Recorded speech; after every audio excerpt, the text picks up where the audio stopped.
She was a genius architect who built half the city, but now she was freezing to death on a sidewalk, forgotten by the world. Everyone walked past her, assuming she was just another homeless woman muttering to herself. Everyone except a broke graphic designer named Lena, who was 5 minutes late for the most important job interview of her life. Lena stopped.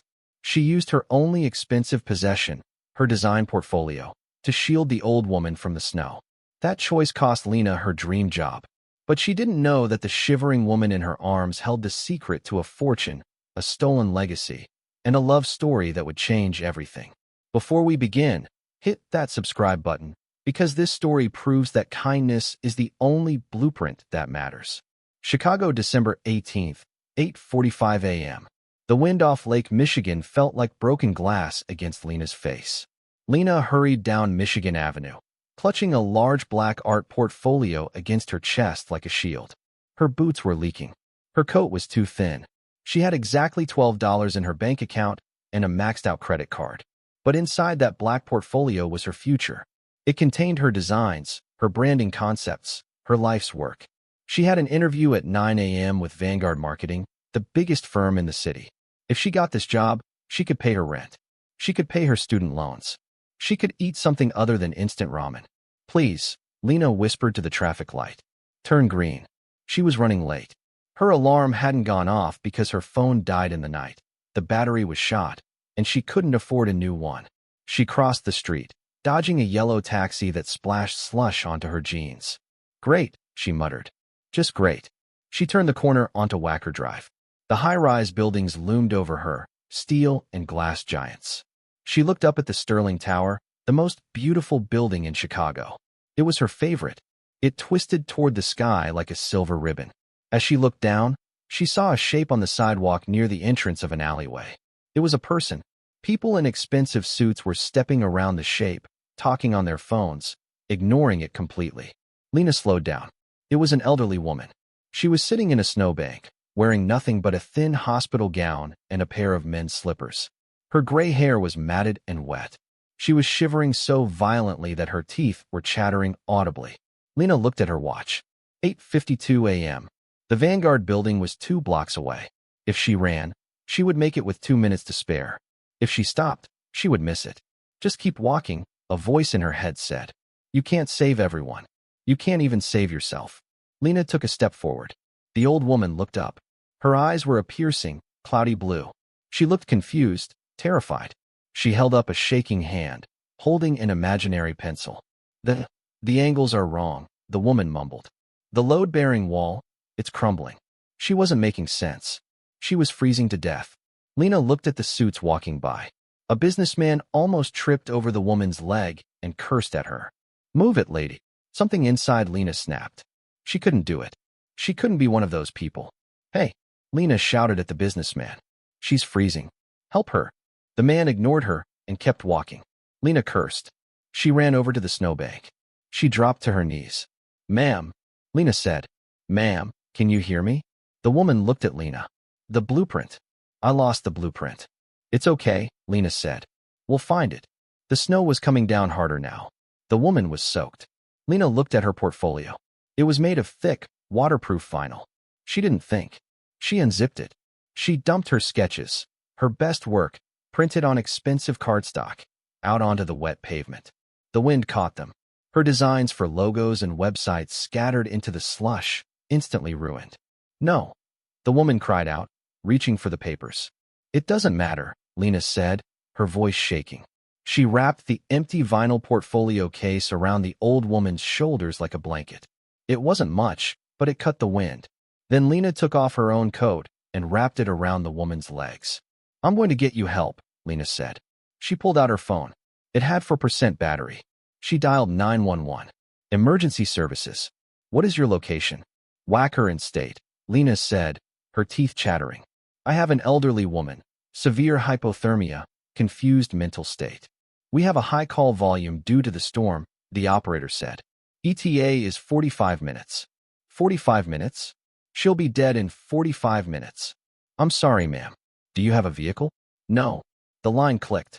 Her phone died. Lena looked at the woman. Her lips were turning blue. Lena looked at the Vanguard building in the distance. It was 9:05 a.m. She had missed the interview. Her drawings were wet pulp in the gutter. She had lost everything.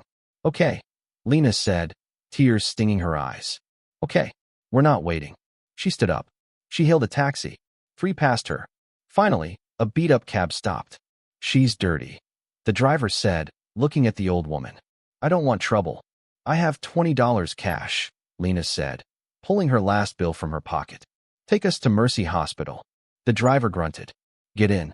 Lena helped the woman into the back seat. The woman was mumbling about steel beams and tension cables. What's your name? Lena asked, rubbing the woman's frozen hands. Alice, the woman whispered. My name is Alice. Mercy Hospital, 11 a.m. The waiting room was a zoo. People were coughing, babies were crying. Lena stood at the intake desk. Alice was sitting in a wheelchair nearby, staring at the ceiling tiles with intense focus. Name? The nurse asked. She says her name is Alice. No last name. No ID. The nurse sighed. Okay, we'll put her as Jane Doe. Take a seat. It's going to be a while. How long? 12 hours minimum. Unless she stops breathing. Lena looked at Alice. Alice was agitated. The fluorescent lights were bothering her. She kept covering her ears. The acoustics are terrible, Alice muttered. Too much echo. Bad design. Lena walked over. Alice, are you okay? Alice looked at Lena. You helped me. You sacrificed your drawings. It's okay. It wasn't okay, Alice said clearly. The composition was excellent. The negative space was strong. Lena blinked. You know about design? I know structure, Alice said. She tapped her head. But the walls are falling down in here. Alice suddenly stood up.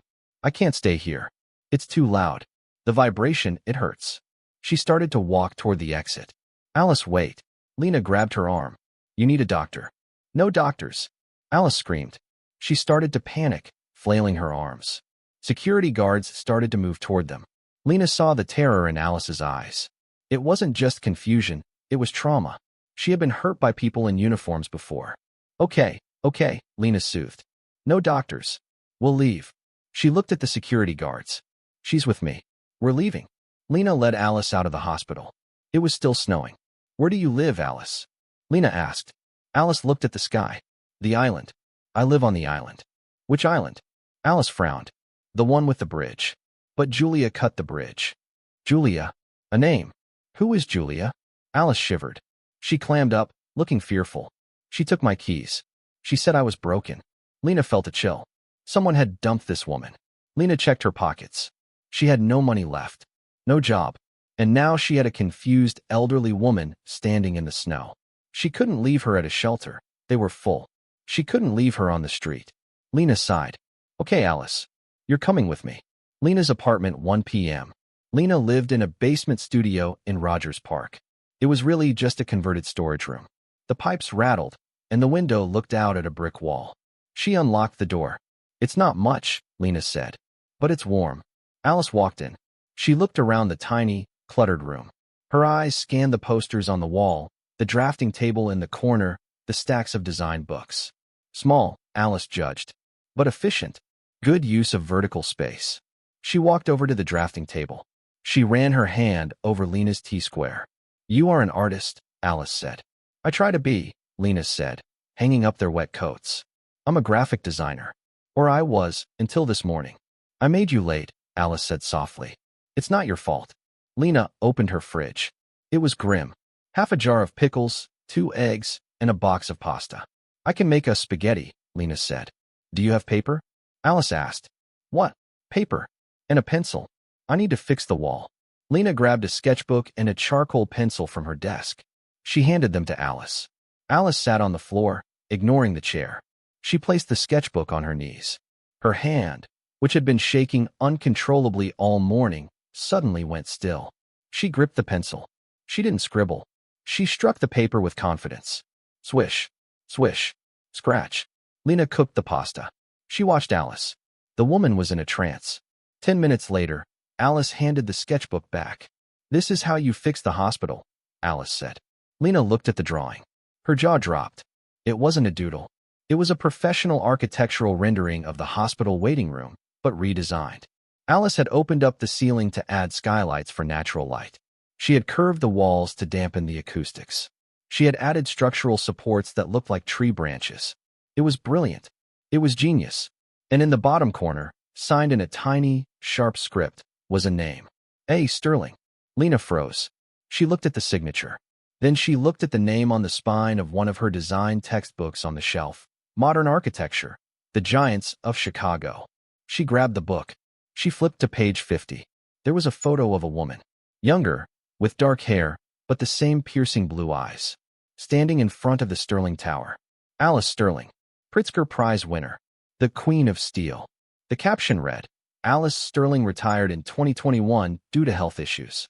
She currently resides in a private care facility in Switzerland. Lena looked at the woman sitting on her floor, eating plain spaghetti with her fingers. Alice, Lena whispered. You're Alice Sterling. Alice looked up. The soup needs salt. Alice, you built the Sterling Tower. You built the Museum of Modern Art. I built them, Alice said sadly. But Julia took them. Lena grabbed her laptop. She plugged it in. She searched Alice Sterling missing. No results. She searched Alice Sterling daughter. Results. Alice Sterling has 2 children. A stepdaughter, Julia Thorne, who is the current CEO of Sterling Architecture, and a biological son, Sebastian Sterling, a civil engineer. Lena clicked on an article from 6 months ago. Julia Thorne sells Sterling estate for $40 million. Thorne stated, My stepmother is happily living her final years in a luxury villa in Europe. She wishes to have no contact with the public. Lena looked at Alice's thin hospital gown, her bruised arms, the men's slippers. She's lying, Lena said, fury rising in her chest. She didn't send you to Europe. She dumped you. Alice started to rock back and forth. Julia said I was broken. She said the blueprints were messy. She put me in the basement. Which basement, Alice? The one with the rats. The one with the loud nurses. Lena realized what had happened. Julia had power of attorney. She had sold Alice's assets, claimed she was in Europe, and stuffed her in a cheap, abusive state facility here in Chicago to save money and steal the fortune. And Alice had escaped. Lena looked at the famous architect shivering on her rug. Okay, Alice, Lena said. We're going to get your blueprints back. Lena turned to her laptop. She searched for the son. Sebastian Sterling. Location, Tokyo, Japan. Lead engineer on the Shinjuku Bridge project. He was halfway across the world. He probably had no idea. Lena found a contact email on his engineering firm's website. She started typing. Subject, I found your mother. Mr. Sterling, you don't know me. My name is Lena. I found a woman named Alice in a snowbank in Chicago today. She says she is your mother. She draws like Alice Sterling. And she says Julia cut the bridge. She is not in Europe. She is in my apartment. Please call me. She attached a photo of the sketch Alice had just made. She hit send. Then she waited. Tokyo, Japan, 11 p.m., local time. Sebastian Sterling was standing on a catwalk, 300 feet above the Tokyo Bay. He was wearing a hard hat and a high-visibility vest. The wind was howling. He was looking at a tension cable that was vibrating too much. Tighten the damper, he yelled to his foreman in Japanese. His phone buzzed in his pocket. He ignored it. He was busy. It buzzed again. And again. He pulled it out, annoyed. It was an email notification. Subject, I found your mother. Sebastian frowned. His mother was in Switzerland. He got monthly updates from his stepsister, Julia. Julia sent him photos of Alice sitting by a lake, looking peaceful. He almost deleted the email as spam. But then he saw the attachment. He opened the image. It was a sketch on a napkin. It was a redesign of a room. Sebastian froze. He knew that line work. He knew that shading style. He had watched his mother draw like that since he was a boy. It was unmistakable. He zoomed in on the signature. A. Sterling. And then he zoomed in on the photo of the woman. She looked wrecked, thin, bruised. Her hair was a mess. She was sitting in a dingy room that looked nothing like a Swiss villa. Sebastian felt the blood drain from his face. The phone slipped in his hand. He dialed the number in the email immediately. Chicago, 3 a.m. Lena was asleep in her chair. Alice was asleep on the mattress Lena had dragged onto the floor. Lena's phone rang. She jumped up. She grabbed it. Hello. Who is this? A man's voice. Deep. Frantic. Where is she? Is this Sebastian? Yes. I'm looking at the photo. Is that my mother? She says she's Alice, Lena said. She has a scar on her left wrist. From a drafting accident in '89, Sebastian whispered. Oh my God. Is she okay? She's safe. She's with me. But Sebastian, she was in a snowbank. She was wearing a hospital gown. Julia told me she was in Zurich. Sebastian's voice cracked with rage. She sends me emails every week. She sends me photos. They're lies, Lena said. Alice says Julia cut the bridge. She says she was in a basement. There was a silence on the line. A terrifying silence. I'm coming, Sebastian said. I'm heading to the airport now. Do not let anyone take her. Do not call the police yet. Julia has connections. She'll spin this. Just keep her safe. I will, Lena said. What is your address? 402 West Rogers, apartment B. I'll be there in 14 hours. Whatever you do, don't open the door. The next morning, 9 a.m. Lena woke up to a pounding on her door. She sat up. Alice was awake, drawing on the wall with a crayon she had found. She was drawing a cityscape. Lena, a voice shouted from outside. Open up. Police. Lena's heart stopped. She crept to the peephole. Standing in the hallway were two uniformed police officers. And standing behind them, wearing a fur coat and looking furious, was a woman. She looked like a sharper, crueler version of Alice. It was Julia Thorne. Open the door. Julia screamed. I know you have her. You kidnapped my mother. Lena backed away. Alice, Lena whispered. Hide in the bathroom. No bathroom, Alice said. The tiles are ugly. Alice, please. Crack. The door frame splintered. The police were kicking it in. Lena ran to block them, but the door flew open. The officers rushed in. Hands in the air. Julia stormed in behind them. She saw Alice sitting on the floor in Lena's oversized t-shirt. Oh, you poor thing. Julia cried, her voice fake and high. Did this crazy woman hurt you? Julia grabbed Alice's arm. Alice flinched violently. No. No, Julia. Don't cut the bridge. Alice screamed. She's confused, Julia told the officers. She has severe dementia. She wandered off from her care home. And this predator snatched her. Julia pointed a manicured finger at Lena. Arrest her. She kidnapped a vulnerable adult. I want her in jail. An officer grabbed Lena's wrists. He slapped handcuffs on her. I didn't kidnap her. Lena shouted. I saved her. You dumped her. Save it for the judge, the officer said. They dragged Lena out. As they shoved her into the hallway, Lena looked back. Julia was gripping Alice's arm so hard her nails were digging in. She was smiling at Lena. A cold, victorious smile. Goodbye, trash, Julia mouthed. They dragged Alice away, screaming for her blueprints. Lena was thrown into the back of a squad car. She watched through the window as they shoved Alice into a black SUV. She had failed. Sebastian was in the air. Alice was gone. And Lena was going to jail. The holding cell at the Chicago 1st District Police Station smelled like stale coffee and floor cleaner. Lena sat on the metal bench, her knees pulled up to her chest. She had been there for 6 hours. They had taken her shoelaces. They had taken her phone. They had taken her dignity. Kidnapping, the booking officer had said. Elder abuse. The charges were insane. But Julia Thorne was a shark in a fur coat, and Lena was nobody. Julia had a team of lawyers. Lena had a maxed-out credit card. Lena closed her eyes. She wasn't worried about jail. She was worried about Alice. She kept seeing the look of terror in the old woman's eyes as Julia dragged her away. Don't cut the bridge. Lena Davis? A guard unlocked the cell door. You made bail. Lena blinked. What? I don't have money for bail. Someone paid it. Get your things. Lena walked out into the lobby, dazed. She grabbed her plastic bag of belongings, her dead phone, her wallet, her keys. Standing near the exit was a man. He was tall, wearing a long wool coat that looked like it cost more than Lena's entire apartment building. He had dark hair, sharp features, and eyes that were the exact same piercing blue as Alice's. He looked exhausted. He looked like he had just flown 14 hours from Tokyo. It was Sebastian Sterling. He walked straight up to her. He didn't say hello. He didn't ask if she was okay. Where is she? He asked. His voice was deep and shaking with suppressed rage. I don't know, Lena stammered. Julia took her. The police let her. They said she had power of attorney. Sebastian ran a hand through his hair. He looked like he wanted to punch a wall. I went to Julia's condo, Sebastian said. Doorman said she wasn't there. I went to the old family estate. Sold. I called her cell. She blocked me. He looked at Lena. He looked at her cheap coat, her tired eyes, the ink stains on her fingers. You're the graphic designer? Yeah. I'm Lena. You sent the email. You sent the sketch. Yes. Sebastian reached into his pocket and pulled out a folded piece of paper, a printout of the email. He stared at the photo of the napkin sketch. That's her hand, Sebastian whispered. That's my mother's line work.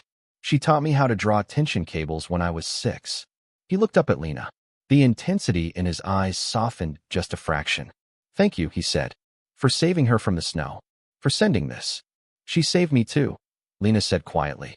I was pretty lost yesterday. We have to find her, Sebastian said. Julia lied to me for 2 years. She told me Mom was happy. She told me Mom didn't want to talk because her dementia made her ashamed. I believed her. I stayed in Japan building bridges while my mother was. He choked on the words. She was in a basement, Lena finished. She told me she was in a basement with rats. Sebastian's jaw tightened. Come on. My car is outside. Where are we going? To find my mother. And to burn Julia's life to the ground. The hunt 4 p.m. Sebastian had a rental car, a black SUV that doubled as a mobile command center. He had a laptop open on the dashboard. Julia is smart, Sebastian said, typing furiously as Lena drove. She knows I'm coming. She knows the gig is up. She's going to try to hide Mom until she can cover her tracks. How do we find them? Lena asked. Money, Sebastian said. Follow the money. Julia has been draining Mom's accounts. I just hacked into the family trust. I still have the legacy passwords from when I was a kid. Julia didn't change them because she's arrogant. Sebastian's eyes scanned the screen. Here, a repeating payment for $1,500 a month to Serenity Care Solutions in South Chicago. For $1,500? Lena frowned. That's cheap for a care home. Good places cost 10 grand minimum. Exactly, Sebastian said grimly.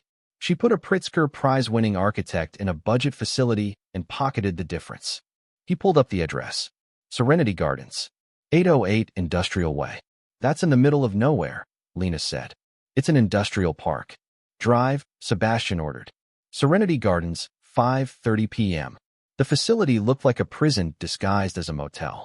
It was a low, brick building surrounded by a chain-link fence topped with razor wire. The windows were small and barred. Lena parked the SUV down the street, hidden behind a dumpster. It looks awful, Lena whispered. I'm going in, Sebastian said, unbuckling his seatbelt. I'm her son. They have to let me see her. Sebastian, wait, Lena grabbed his arm. Think about it. Julia controls this place. If you walk in there demanding to see her, and Julia has flagged you, they'll just move her. Or worse. I can't just sit here. You need proof, Lena said. The police arrested me this morning because Julia had the paperwork. If we call the cops now, they'll say it's a civil matter. We need proof that she is in immediate danger. We need to see inside. Sebastian looked at the building, then at Lena. How? Lena looked at a side door. A delivery van was pulling up. A woman in blue scrubs was smoking a cigarette by the dumpster, looking exhausted. I'm invisible, Lena said. What? Yesterday, hundreds of people walked past Alice because she looked like a homeless woman. Today, people look at you and see a rich man in a suit. They see a threat. Lena pulled her hair back into a messy bun. She took off her coat, revealing a plain gray t-shirt. She grabbed a pair of latex gloves from the glove box. Sebastian kept a first aid kit. They look at me, Lena said, and they see help. Or nobody. You're going to sneak in? I'm going to apply for a job, Lena lied. Or just walk in like I belong. Trust me. Nobody questions the cleaning lady. Sebastian hesitated. He hated putting her at risk. But he looked at the fortress-like building and knew she was right. Take this. Sebastian handed her a small earpiece. It connects to my phone. Keep the line open. If you get in trouble, scream, and I'm driving this truck through the front door. Lena put the earpiece in.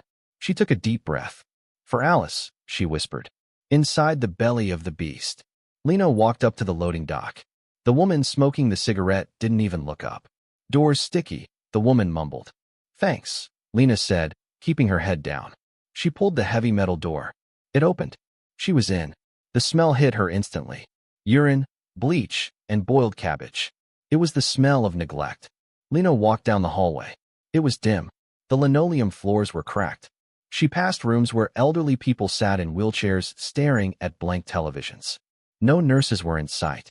I'm in, Lena whispered. It's bad, Sebastian. Find room 104. Sebastian's voice cracked in her ear. That's what the invoice said. Lena moved deeper into the facility. She grabbed a mop bucket from a closet to look official. She pushed it along the floor. Room 100. Room 102. Room 104. The door was closed. There was a keypad lock on the handle. It's locked, Lena whispered. Electronic keypad. Is there a window? It's a solid door. Suddenly, she heard voices coming from inside the room. One was shrill and angry. The other was weak and confused. Lena pressed her ear to the door. Just sign the papers, Alice. Stop fighting me. It was Julia. The angles. Alice's voice was trembling. The angles are wrong. I can't sign. The bridge will fall. There is no bridge. Julia screamed. You are going to sign over the rights to the downtown property, or so help me God. I will leave you in here until you rot. No more transfers. No more nice doctors. Lena's blood ran cold. Sebastian, Lena whispered. Julia is in there. She's forcing Alice to sign documents. I'm coming in, Sebastian growled. No. Wait. Lena hissed. If you burst in, she stops. She hides the papers. It's your word against hers. We need to catch her. Lena looked around. Above the door was a ventilation grate. It was loose, but she couldn't reach it. She looked down the hall. A nurse's cart was unattended. On it was a key card. Lena left the mop. She walked calmly to the cart. She snatched the key card. She walked back to room 104. She held the card up to the sensor. Beep. Click. The door unlatched. Lena pushed it open just a crack. She held up her phone, camera recording. Inside, the room was bare. A single metal bed. No windows. Alice was tied to the bed rails with soft restraints. She looked terrified. Julia was standing over her, holding a pen and a legal document. She grabbed Alice's shaking hand and forced the pen into it. Sign it, Julia yelled. Sign Alice Sterling. No, Alice cried. Sebastian. Where is Sebastian? He's not coming. Julia sneered. He forgot about you. He's in Tokyo living the good life with your money.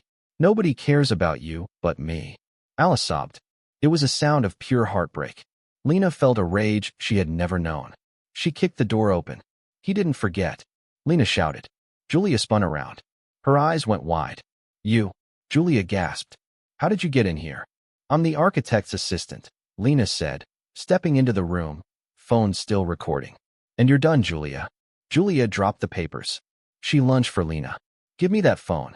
Sebastian. Now, Lena screamed into her earpiece. The breakout. The front alarms of the building shattered the air. Where? Sebastian didn't use the door. He used a fire extinguisher to smash the glass of the reception window and climbed through. He sprinted down the hallway, following Lena's voice. He reached room 104 just as Julia had Lena pinned against the wall, trying to claw the phone out of her hand. Sebastian grabbed Julia by the back of her expensive fur coat and threw her. She flew across the room and crashed into a cart of medical supplies. Get away from them, Sebastian roared. He looked like a demon. His eyes were wild. Julia scrambled up, looking terrified. Sebastian, I was just trying to get her to sign her medical release. She's confused. Sebastian didn't even look at her. He went straight to the bed. He looked at his mother. Tied down. Bruised. Crying. Mom, he whispered. His voice broke. Alice looked up. Her cloudy eyes tried to focus. Seb, she whispered. My little bridge builder? Sebastian fell to his knees. He began untying the restraints with shaking hands. I'm here, Mom. I'm here. I'm so sorry. I didn't know. She cut the bridge, Seb, Alice wept. She cut the bridge. I'm building a new one, Sebastian promised. He pulled her into his arms. We're going home. Sirens wailed outside. Real police this time. Sebastian had called them the moment Lena confirmed Julia was there. 2 officers burst into the room, guns drawn. Police. Drop it. Arrest her. Julia screamed, pointing at Sebastian. He's assaulting me. Lena stepped forward. She held up her phone. I have video evidence, Lena said calmly, of Ms. Thorne physically assaulting a dementia patient, forcing a signature on legal documents, and holding her against her will. The officers looked at Julia. They looked at the restraints hanging off the bed. Ms. Thorne, the officer said, pulling out handcuffs. Turn around. You can't do this. Julia shrieked as they cuffed her. Do you know who I am? I am the CEO of Sterling Architecture. Not anymore, Sebastian said, holding his mother tight. They led Julia away. Sebastian lifted Alice into his arms. She was so light. He turned to Lena. You got the recording? I got everything, Lena said. Let's get out of this hellhole. The safe house 2 days later. Sebastian didn't take Alice to a hospital. He took her to a penthouse suite at the Langham Hotel. He hired private nurses, the best in the city, to watch her 24/7. Lena sat in the living room of the suite. She felt out of place. The carpet was velvet. The view was $1,000,000. She was still wearing her jeans and the t-shirt she had worn to sneak into the facility. Sebastian walked out of the bedroom. He looked cleaner, showered, but still tired. She's sleeping, Sebastian said. Real sleep, not sedated. He walked over to the wet bar and poured 2 glasses of water. He handed one to Lena. The lawyers are swarming, Sebastian said. Julia is out on bail, but the video you took, it's damning. We froze the assets. She can't touch a dime. That's good, Lena said. She set the water down. Well, I should go. You guys are safe now. Go. Sebastian frowned. Go where? Home. To my apartment. I have to find a new job. I kind of blew my interview. Sebastian looked at her. He really looked at her. You saved my mother's life, he said. You risked jail. You broke into a facility. You lost your portfolio. It's what anyone would do. No, Sebastian stepped closer. It's not. I know people, Lena. I work with billionaires and politicians. Most of them wouldn't cross the street to help someone. He reached into his pocket. He pulled out a check. I want to pay you. For your time. For the portfolio. Lena looked at the check. It was blank. She felt a flash of anger. I didn't do it for money, she said stiffly. I did it because she reminded me of my grandma. Keep your money. She turned to leave. Wait. Sebastian grabbed her hand. His touch was warm. Electric. I didn't mean to insult you, he said softly. I'm an engineer. I try to fix things with numbers. I'm sorry. He let go of her hand. Please don't go. My mother. She asked for you. She calls you the girl with the colors. She remembers me. She remembers that you listened.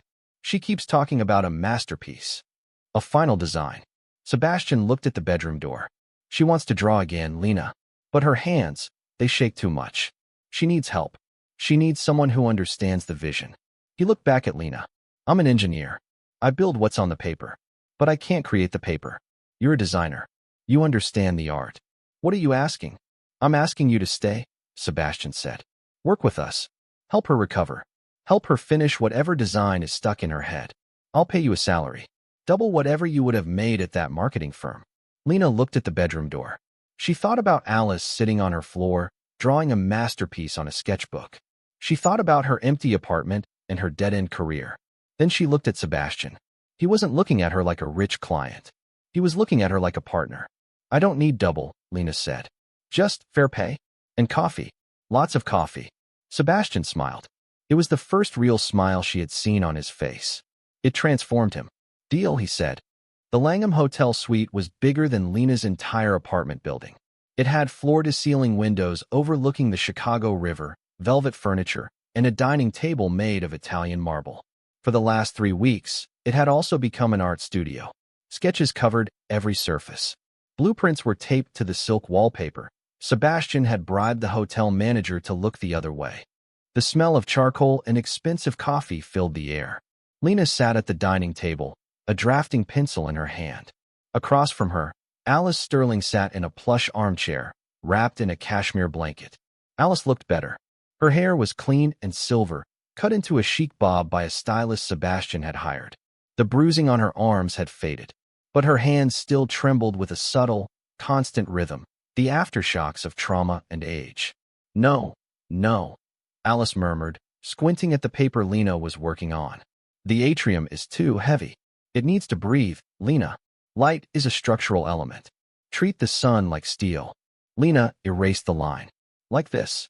She redrew the arch, making it thinner, more glass, less concrete. Alice smiled. It was a small, fragile smile, but it lit up the room. Yes, Alice whispered. That's it. That's the lung of the building. Lena sat back, rubbing her cramping hand. They had been working for 6 hours straight.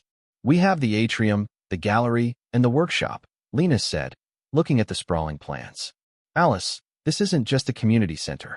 It's a cathedral. It's a sanctuary, Alice corrected. For the people who don't fit in the towers. For the artists who freeze in the snow. She looked meaningfully at Lena. Lena looked down. She knew Alice was talking about her. The door to the suite opened. Sebastian walked in. He was wearing a suit, his tie loosened, looking like he had just gone 12 rounds in a boxing ring. He was carrying a box of pastries and a sheaf of legal papers. "How are my two favorite architects?" Sebastian asked, forcing a smile. "We are building a cathedral," Alice announced. "Did you bring the croissants?" "Almond for you. Chocolate for Lena," Sebastian said, placing the box on the table. He walked over to look at the drawings. He stood behind Lena, leaning in close. She could smell his cologne, cedar, and rain. It made her heart skip a beat, a traitorous reaction she tried to suppress. "This is incredible," Sebastian said, tracing a line on the paper. "The cantilever on the second floor? Structurally, it's risky, but beautiful." "It's not risky if you use tension cables," Lena said automatically. Alice did the math in her head. Sebastian laughed softly. Of course she did. He looked at Lena. His eyes lingered on her face a second too long. "You look tired, Lena. Did you sleep?" "I'm fine," Lena lied. She shifted in her chair. "Just focusing." "You should go home early today," Sebastian said. "Get some real rest. You've been here every day since we broke her out." "I'm fine," Lena repeated, sharper this time. "We have a deadline. If we want to present this to the trust board next week, it has to be perfect." Sebastian's smile faded. He tapped the legal papers on the table. "About the board." "What?" Alice asked, her voice tightening. "Is it Julia?" "Julia is fighting the restraining order," Sebastian said grimly. "And she's filed an injunction to stop us from accessing the Sterling family trust funds. She claims Mom is mentally incompetent and that I am manipulating her." "Manipulating?" Lena scoffed. "You're her son. And Julia is a shark," Sebastian said. "She's freezing the accounts again. Until the hearing next month, we don't have access to the main fortune. I'm paying for this hotel and the lawyers out of my personal savings, but it's tight." Alice looked stricken. "I'm a burden. I'm costing you everything." Sebastian knelt by her chair. He took her trembling hands. "Mom, look at me. I have enough. I made good money in Japan. We are not going to starve. And we are going to build this center. I promised you." He looked up at Lena. "But we need to win the public over. We need to show the board that Alice Sterling is back, that she is lucid, that this design is hers. That's why we're finishing the portfolio," Lena said. "When they see this, they won't be able to deny her genius." "Exactly," Sebastian said. "So let's eat croissants. And then, back to work." The secret 9 p.m. Lena left the hotel when the city lights were reflecting off the black water of the river. "I'll call you an Uber," Sebastian had offered. "No, I like the walk," Lena had lied. "I need the fresh air." She walked out of the gold-plated revolving doors of the Langham. The doorman tipped his hat. She walked 2 blocks east, then turned down a side street. She kept walking until the luxury high-rises gave way to parking garages. She walked into a 24-hour parking structure. She took the stairs to the 4th floor. In the corner, under a flickering yellow light, sat her car, a rusted 2010 Honda Civic with a dent in the bumper. Lena unlocked the door and climbed into the back seat. It was piled high with clothes, blankets, and boxes of books. Her drafting supplies were jammed in the footwell. She wasn't going home to an apartment. She didn't have an apartment anymore. The day she had been arrested for kidnapping Alice, her landlord had evicted her. She was already 2 months behind on rent, and the police raid was the final straw. By the time Sebastian had bailed her out, her locks were changed and her stuff was in garbage bags on the curb. She hadn't told Sebastian. How could she? He was a millionaire engineer. He was paying her a generous salary now, but she hadn't received the first paycheck yet. Payroll took 2 weeks to process. And every dime she had currently was going to the storage unit for her furniture and gas to keep the car running. Besides, it was pride. Stupid, burning pride. She was the creative director of the Sterling project. She spent her days in a penthouse suite, eating almond croissants and discussing million-dollar budgets. She couldn't admit that at night, she curled up in a sleeping bag in the back seat of a Honda, praying the security guard wouldn't kick her out. Lena cracked the window an inch for ventilation. It was freezing, 20 degrees tonight. She wrapped herself in 3 blankets. She put on a beanie hat. She pulled out her phone. She looked at a photo she had taken earlier that day, Sebastian laughing at something she said, his hand resting on her shoulder. "Don't be stupid, Lena," she whispered to herself. "He's a prince. You're the pumpkin." She turned off the phone to save battery. She closed her eyes. The cold seeped through the blankets. It settled in her bones.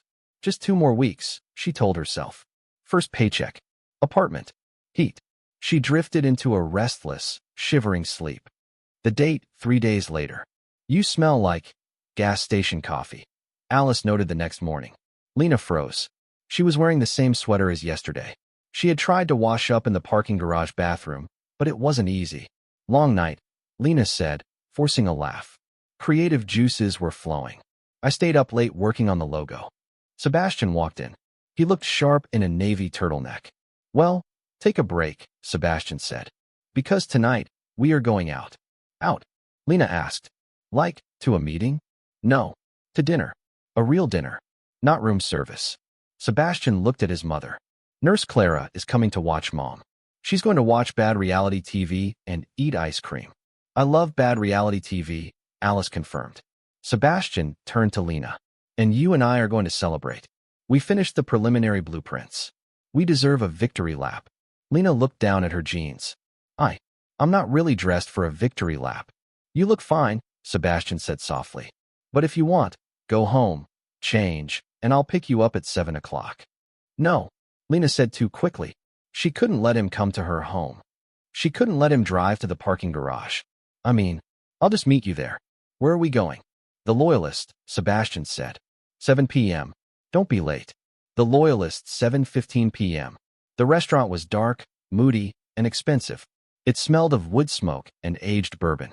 Lena had gone to a TJ Maxx and bought a black dress with her credit card, praying it wouldn't decline. It went through. She had changed in the Starbucks bathroom. When she walked in, Sebastian stood up. He looked at her. His eyes widened. Wow, he said. Lena blushed. It was on the clearance rack. It looks like $1 million, Sebastian said. He pulled out her chair. The dinner was perfect. Too perfect. They didn't talk about Julia or the lawsuit or the dementia. They talked about art. They talked about Japan. Sebastian told her stories about building bridges in the mountains of Kyoto, about the loneliness of being an expat, about how he missed Chicago hot dogs.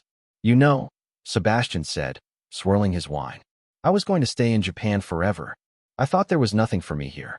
Just a stepsister who hated me and a mother who I thought forgot me. He reached across the table and took Lena's hand. But now, I have a reason to stay. Lena's heart hammered against her ribs. She looked at his hand covering hers. It was warm, strong, capable. Sebastian, I mean it, Lena. You didn't just find my mother. You woke me up. You have this fire. You fight for people you barely know. It's the most beautiful thing I've ever seen. He leaned in. The noise of the restaurant faded away. Lena wanted to lean in too. She wanted to kiss him. She wanted to tell him everything. But then her stomach growled. Loudly. She hadn't eaten since the croissant that morning. She pulled her hand away. The shame washed over her like ice water. She was a fraud.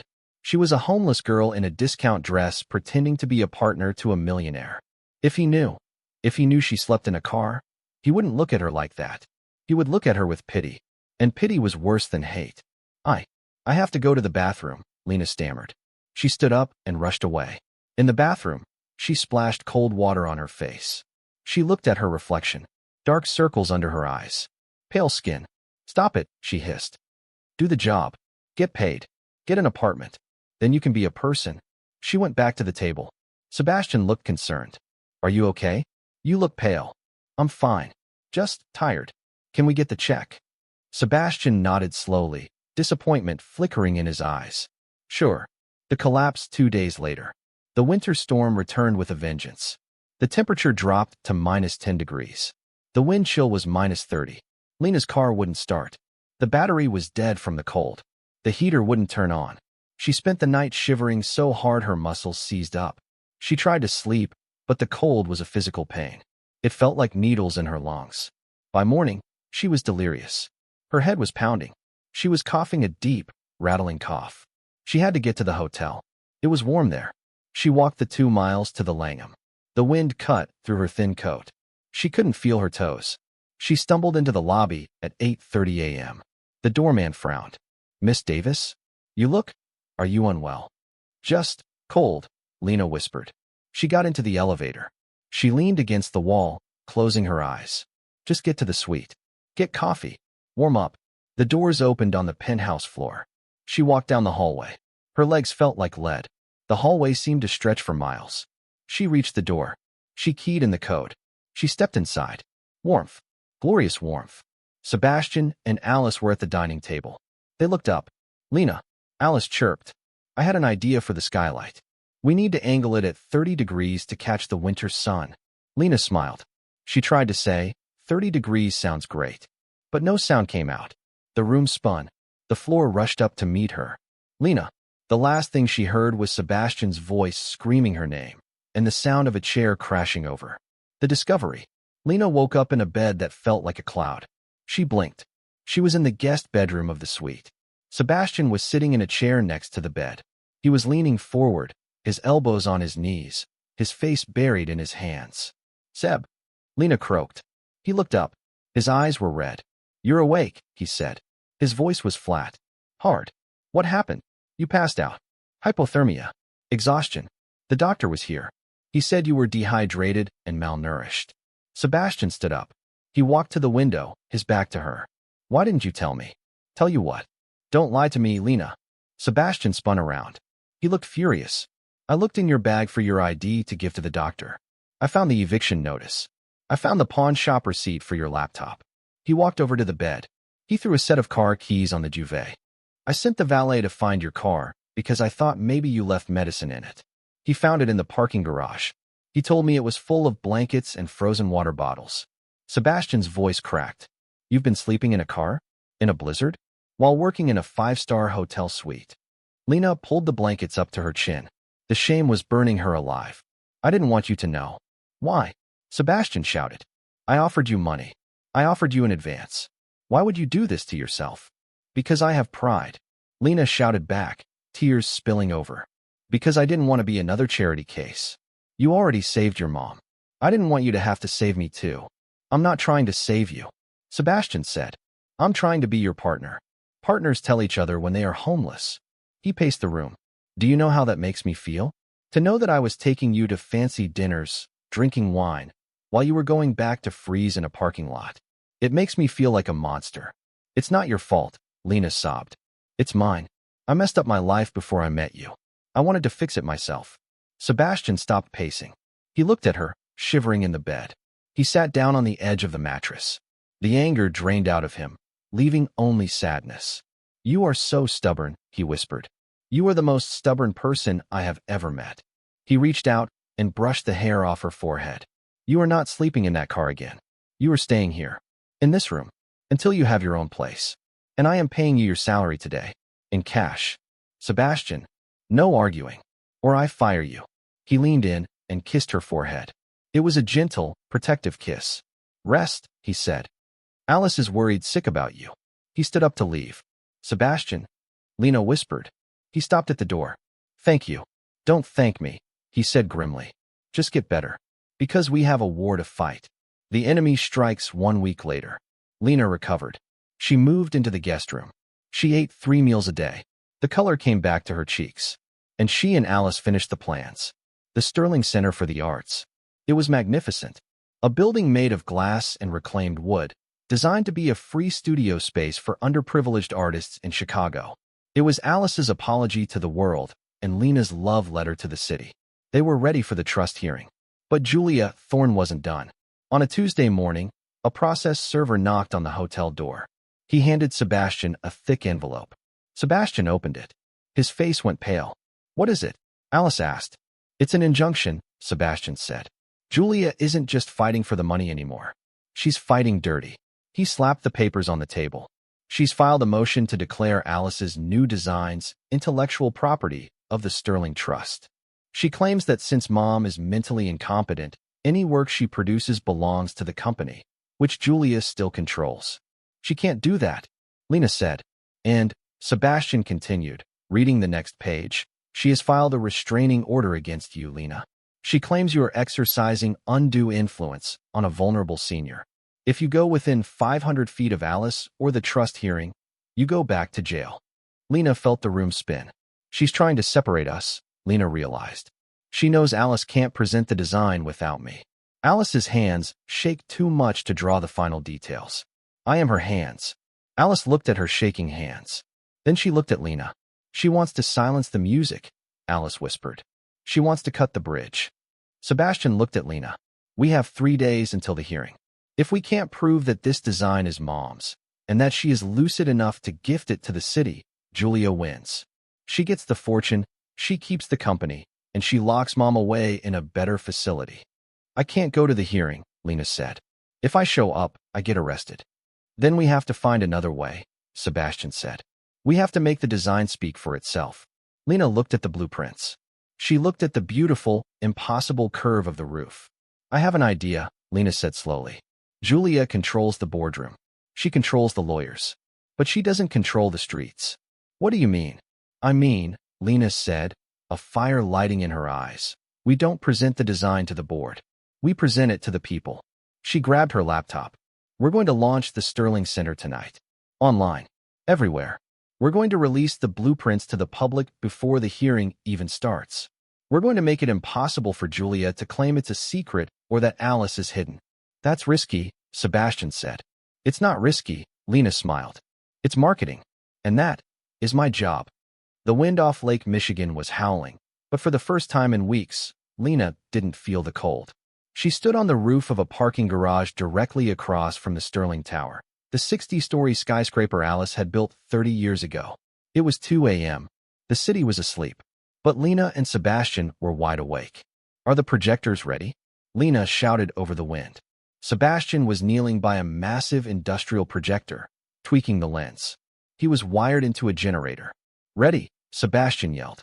You sure about this? If we get caught, it's vandalism. Trespassing. Maybe corporate espionage. It's art, Lena corrected, pulling up her laptop. And it's the only way to save her. She looked at her screen. She had spent the last 12 hours digitizing Alice's napkin sketches. She had cleaned up the lines, added color, and animated the structure so it looked like it was growing from the ground up. She named the file, The Sterling Legacy. Do it, Lena said. Sebastian flipped the switch. A beam of pure white light shot across the street. It hit the side of the massive Sterling Tower. Suddenly, the dark glass of the skyscraper transformed. A projected image appeared, 10 stories tall. It was Alice's signature. A. Sterling. Then, the animation began.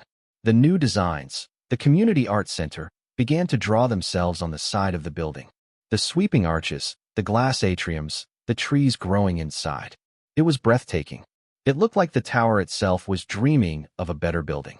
Below, on the street, taxis slowed down. People stopped walking. Phones came out. Lena hit enter on her laptop. Simultaneously, she launched the website she had built. https://www.google.com/search?Q=save-to-chesterlinglegacy.com. It contained the video of Alice working, the blueprints, and a simple message. Julia Thorne says Alice Sterling is broken. Alice Sterling says she has one more masterpiece. It's live, Lena whispered. She watched the projection. It was defiant. It was beautiful. Sebastian stood up. He walked over to her. He wrapped his arms around her from behind, resting his chin on her shoulder. You did it, he whispered. You gave her voice back.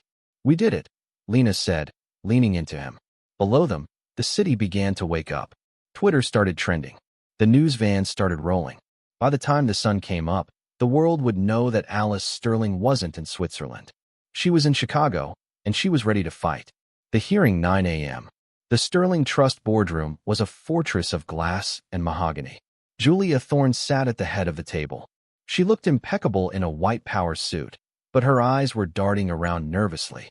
Her phone had been buzzing nonstop since 4 a.m. The projection is a stunt, Julia hissed to her lawyer. It's vandalism. We'll sue them for defacing property. It's trending globally, Julia, her lawyer whispered. The hashtag Let Alice Build is the #1 topic in the country. The board is unsettled. The double doors opened. Sebastian walked in. He was wearing a dark suit. He pushed a wheelchair. In the chair sat Alice Sterling. She was frail, yes, but she was wearing a silk scarf, and her silver hair was perfectly styled. She held a sketchbook in her lap. And behind them, standing in the doorway but not entering, because of the restraining order, was Lena. She gave Sebastian a thumbs up. What is this? Julia stood up. She can't be here. She is mentally incompetent. Security. Sit down, Julia, the chairman of the board said. He was an old man who had worked with Alice in the 80s. He looked at Alice with awe. "Alice," the chairman asked, "do you know where you are?" Alice looked at the room. She looked at the long table she had designed 30 years ago. "I designed this table," Alice said. Her voice was soft, but clear. "Mahogany with a steel core. Just like this company used to be." She wheeled herself forward. "Julia says I am broken," Alice said. "She says my mind is gone. And maybe some days it is." The fog comes in. She tapped her sketchbook. But the geometry never leaves. The structure remains. Sebastian opened a portfolio on the table. He laid out the finalized blueprints, the ones Lena had drawn under Alice's direction. "This is the Sterling Center," Sebastian said. "A sanctuary for artists. My mother's final design." "It's a scribbling," Julia shouted. "It's a fake." Sebastian drew that. Or that graphic designer girl. "Alice can't even hold a pen." "Let her prove it," the chairman said. He slid a blank piece of paper toward Alice. He handed her a pen. "Draw the entrance, Alice." The room went silent. Julia smirked. She knew Alice's hands shook. She knew she couldn't draw a straight line. Alice picked up the pen. Her hand trembled violently. The pen rattled against the paper. Sebastian held his breath. Alice closed her eyes. She took a deep breath. She remembered the snow. She remembered Lena's coat. She remembered the kindness. Kindness is the structure, she thought. She opened her eyes. She didn't try to fight the tremor. She used it. She pressed the pen down and moved her arm in a sweeping arc. Swish. A perfect curve appeared. She drew another line. And another. In 30 seconds, a sketch of the arched doorway appeared. It was shaky, yes, but it was undeniably the style of Alice Sterling. The chairman picked up the paper. He smiled. "That's an Alice Sterling arch," he said. "This is ridiculous." Julia screamed. "She belongs in a facility. I have power of attorney." "Actually," Sebastian said, pulling a document from his jacket. "You don't." He placed a folder on the table. "This is an emergency order signed by a judge an hour ago. Based on video evidence of abuse and fraud, your power of attorney has been suspended pending a criminal investigation." Julia froze. Video evidence. Sebastian played the video Lena had taken in the facility. The video of Alice tied to the bed. The video of Julia screaming. The board members gasped. The chairman looked sick. "Julia Thorne," the chairman said, his voice cold. "You are removed as CEO effective immediately. Security, please escort Miss Thorne out. The police are waiting in the lobby." Julia looked around the room. She saw no allies. "I built this company," she shrieked as security grabbed her arms. "She's just a crazy old woman. She'll ruin us." They dragged her out. Alice watched her go. She didn't look happy. She just looked tired. "The bridge is fixed," Alice whispered. Sebastian knelt beside her. "Yeah, Mom. The bridge is fixed." He looked at the doorway. Lena was still standing there, tears streaming down her face. Sebastian waved her in. "Come in, Lena," the chairman said. "We have a project to discuss." The construction 6 months later. The empty lot on the south side of Chicago was buzzing with activity. Cranes swung overhead. Sparks flew from welding torches. Lena stood in a trailer, wearing a hard hat and holding a tablet. She was arguing with a contractor. "No," Lena said firmly.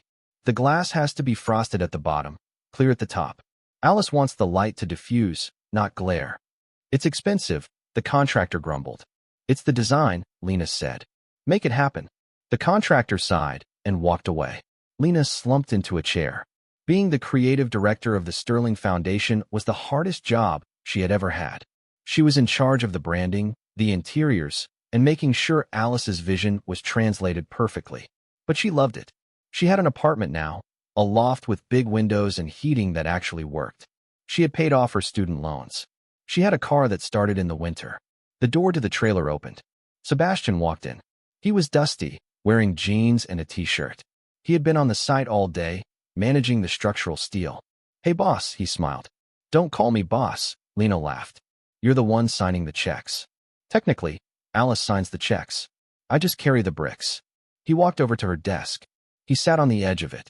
"You busy tonight?" he asked. "I have to finish the signage mock-ups." "Take a break," Sebastian said. "I have something to show you." He led her out of the trailer. The sun was setting, casting a golden glow over the steel skeleton of the building. Sebastian led her to the center of the atrium, the lung of the building. "Look up," he said. Lena looked up. The steel beams curved overhead, creating a perfect frame for the sky. It looks just like the napkin, Lena whispered. It does, Sebastian said. He turned to her. He took off his hard hat. He took off hers. Lena, he said. 6 months ago, I was living in Japan, hiding from my life.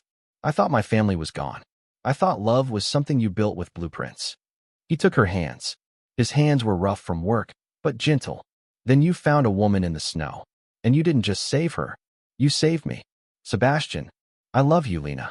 I know we work together. I know it's complicated. But I don't want to build this life without you. I want you to be my partner. In everything. Lena looked at him. The Prince of Chicago. The man who had slept in a chair next to her hospital bed. I'm just a graphic designer, she teased, her eyes filling with tears. And I'm just an engineer, Sebastian said.